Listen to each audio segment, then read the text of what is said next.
Dr. Jamison, thanks for connecting with me today. I was wondering if we could start out today by having you tell us a little bit about equitable instruction. For me, equitable instruction begins with exercising an expectation that every child should receive quality instruction. And equitable for me means meeting that child where they are. I'm a product of Duval County Public Schools, an alumnus of R.L. Brown, Matthew Gilbert, Northwestern, Jean Ribault. And I always had teachers who cared enough to inquire about me. I was in deep relationship with the majority of my teachers. So I would say I had a favorable experience in that sense. When I started teaching though, I wasn't trained as a teacher. I took the alternative certification route. I can't say that it was as intentional at first. It was more serendipity. It was more my personality. It was more the better relationship I had with these students, the more disciplined they're going to be, the better they're going to perform with and for me, right? So it was more an ulterior motive initially.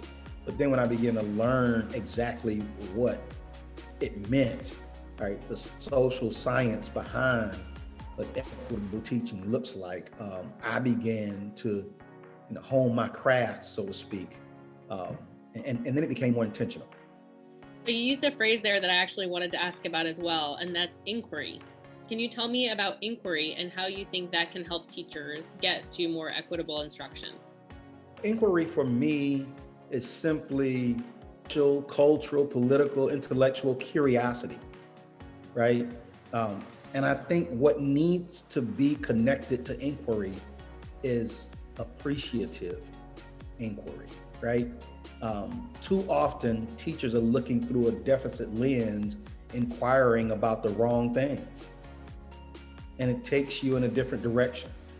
So if I'm asking a student about something, I don't need to know the negative aspects of their life to support my perspectives or my assumptions or even my expectations of them.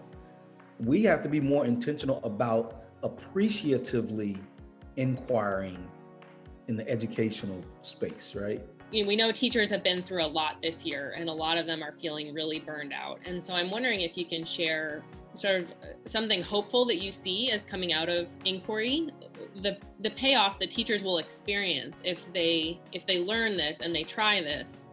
How will it help them be re-inspired in their teaching? Yeah, I think we can all agree that the currency for teaching is not monetary, right? It's moral gratification. And if that's the currency, it's more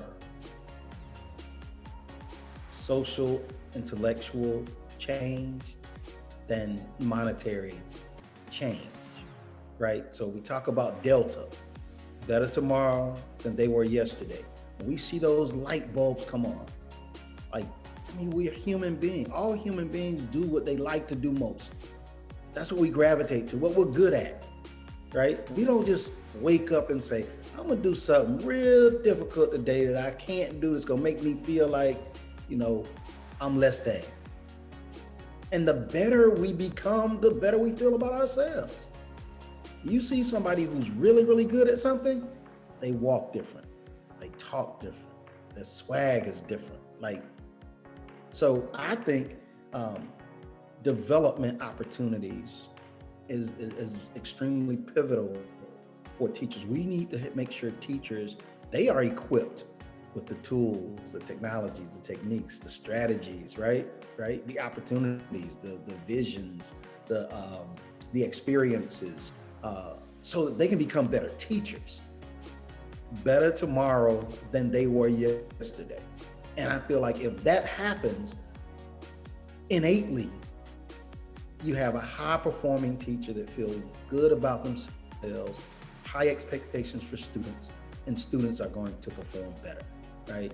So we need to attend to our teachers differently.